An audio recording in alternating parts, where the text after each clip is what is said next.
Start, camera, action.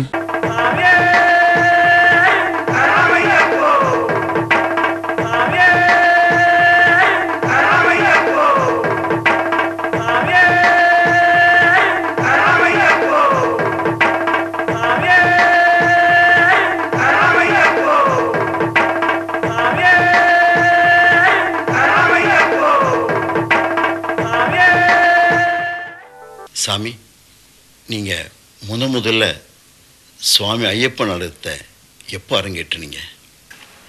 அதாவது அந்த ஐயப்பன் நாடகம் நாங்கள் நாகர்கோயிலில் இருக்கும்போது அதை கதையை படித்து பார்த்து நல்லா இருக்குன்னு நினச்சி, அப்புறம் கோட்டயத்தில் இருக்கும்போது அதனுடைய ஏற்பாடுகளெல்லாம் பண்ணி ஆலப்பியில் நடத்தினோம் 1942. அப்போ தான் நாங்கள்லாம் ஒன்றா போனோம்.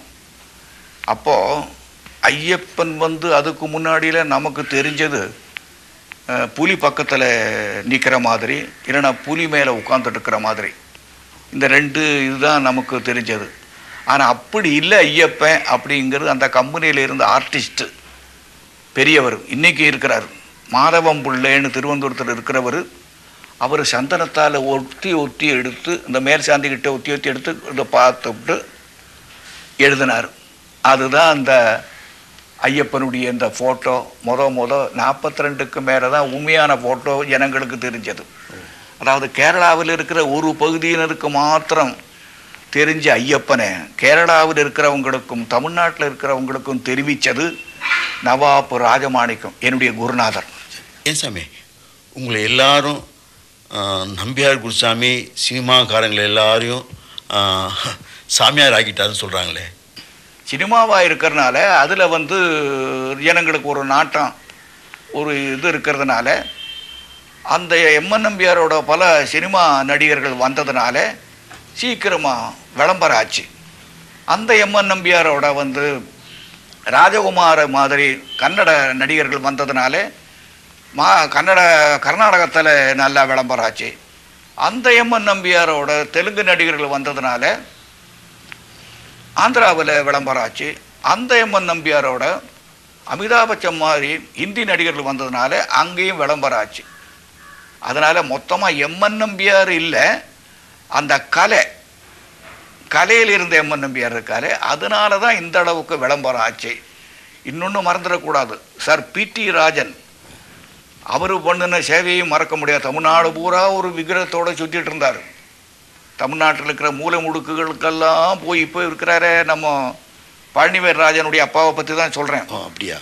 ஆமாம், சபாநாயகருடைய அப்பாவை பற்றி தான் சொல்கிறேன். அவரும் ரொம்ப தூரம் சேவை பண்ணியிருக்கிறார். இவங்களெல்லாம் நம்ம மறக்க முடியாது. அதோட இந்த இவ்வளவு வசதி ஏற்பாடு பண்ணியிருக்கிற அந்த மெரிலாண்டு சுப்பிரமணிய பிள்ளையை மறக்கவே கூடாது. அதாவது சபரிமலையினுடைய சரித்திரத்தை ஒரு 20 வருஷம் முன்னாடி அவர் கொண்டு போயிருக்கிறார். எப்படின்னா, நடந்து போகிறதுக்கு உள்ள கட்டத்தில் அந்த வழியை கட்டம் இல்லாமல் நடந்து போகிறதுக்கு கொஞ்சம் ஏற்றத்தாழ்வு இல்லாத ஒரு வழியை போட்டிருக்கார். சுப்பிரமணிய பாதை அப்படி இப்போவும் இருக்குது.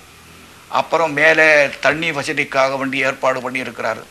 பல இது இப்போ முந்தி கழுதையிலையும் மாட்டு மேலேயும் தான் சாமானங்கள் போகும். இப்போ அதில் டிராக்டரில் போயிட்டுருக்கு. ஐயப்பங்கிற ஒரு சினிமா எடுத்து அதில் லாபத்தை பூராவும் அந்த மலைக்காக அவர் செலவழித்தார். அதில் ராமாயணத்தில் இந்த அணில்களுக்கெல்லாம் கூட ராமருக்கு உதவி பண்ணதில் பங்கு உண்டு. அந்த மாதிரி நானும் வேலை செஞ்சு பணம் வாங்காமல், இந்த மனோகர் மாதிரி நல்லவரும் வேலை செஞ்சு பணம் வாங்காமல் ஆயத்து பண்ணியிருக்கிறோம். குருசாமி, இப்போ எவ்வளவோ வசதி இருந்தோம் சபரிமலைக்கு போகிறதுக்கு நாம் எவ்வளவோ கஷ்டப்படுறோம்.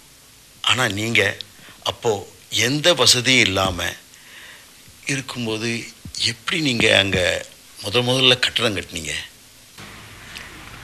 வண்டி பெரியார்லேருந்து சிமெண்ட் வரும், மாடு மேலேயோ கழுத மேலேயோ. அது அந்த சிமெண்ட்டை அங்கே இறக்கி வச்சுட்டு மறுபடியும் பம்பாவுக்கு கீழே இறங்கும். அங்கிருந்து மணலை கொண்டு இங்கே வச்சுட்டு மறுபடியும் வண்டி பெரியாருக்கு போகும். இவ்வளோ கஷ்டம் இருந்தது.